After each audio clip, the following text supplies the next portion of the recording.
कृपा तो अपने आप मिल जाती है, किंतु आशीर्वाद मांगना पड़ता है।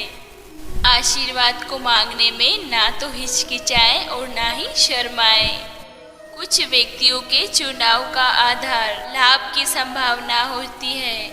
जहां उन्हें लाभ होता है वो उसे ही चुनते हैं, परंतु कुछ व्यक्ति लाभ और हानि से बहुत दूर होते हैं।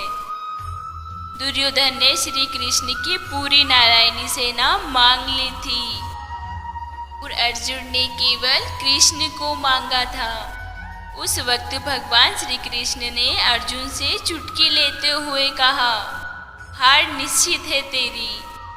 माखन तो दुर्योधन ले गया, केवल चाच बची है बस तेरे पास।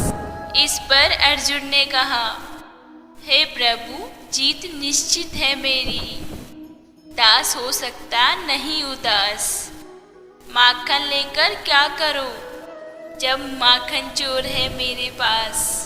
अगर आपका मन सच्चा है और इरादा नेक है तो आपको किसी से सहायता मांगनी नहीं पड़ेगी। संपूर्ण सृष्टि आपकी सहायता करेगी। अच्छी नीयत से काम करोगे तो सफलता जरूर मिलेगी। अच्छी नीयत से तिनके इकट्ठे करोगे तो ही घोंसला बनेगा। बुरी नीयत से इकट्ठे किए गए तिनके आपको झाड़ू के अलावा कुछ ना दे सकेंगे।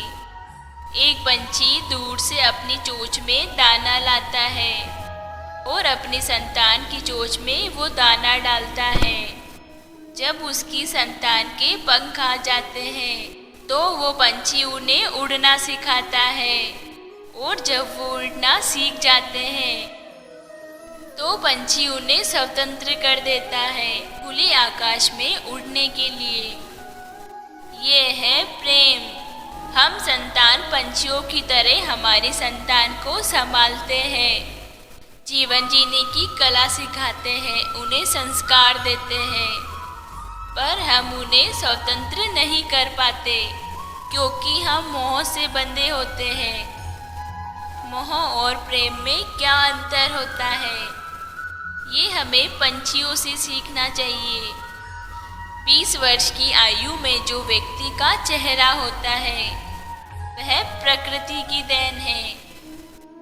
30 वर्ष की आयु का चेहरा प्रकृति के उतार चढ़ाव की देन है, लेकिन 50 वर्ष की आयु का चेहरा व्यक्ति की अपनी कमाई होता है। ये कमाई है हमारे अनुभवों की जो हमें परिपक्व बनाती है।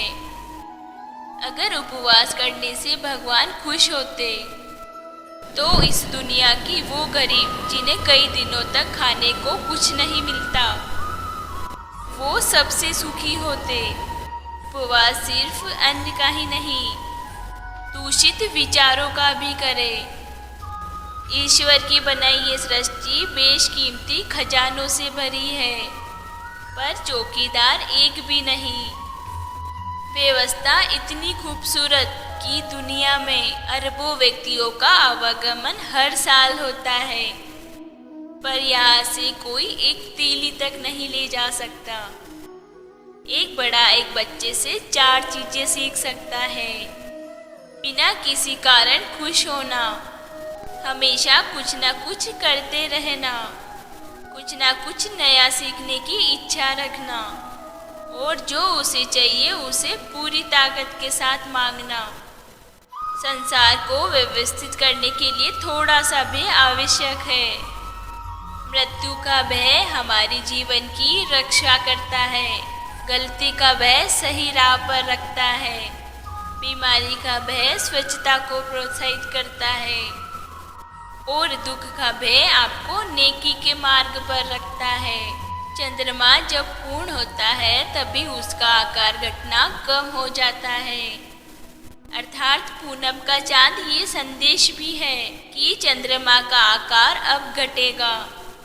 ऐसे ही अमावस्या की रात ये संदेश लिए होती है कि चांदनी रातें अब दोबारा लौट कर आने वाली है। सुख और दुख भी एक दूसरे के पीछे चलते हैं। जिस प्रकार मौसम में परिवर्तन आता है, उसी प्रकार सुख और दुख भी आते रहते हैं।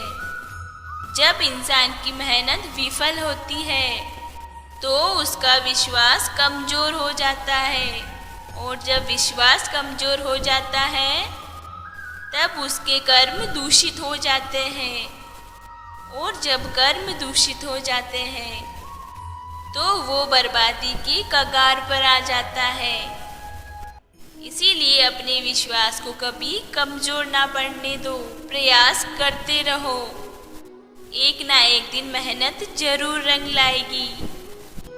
बचपन में समय होता है, शक्ति होती है, पर पैसा नहीं होता। जवानी में शक्ति होती है, पैसा होता है, पर समय नहीं होता। बुढ़ापे में समय होता है, पैसा होता है, पर शक्ति नहीं होती। इसीलिए जीवन का हर एक क्षण का आनंद उठाओ, खुश रहो, सबका ख्याल रखो, पर अपना भी ख्याल रखो। हमेशा मुस्कुराते रहो, कभी अपने लिए तो कभी अपनों के लिए।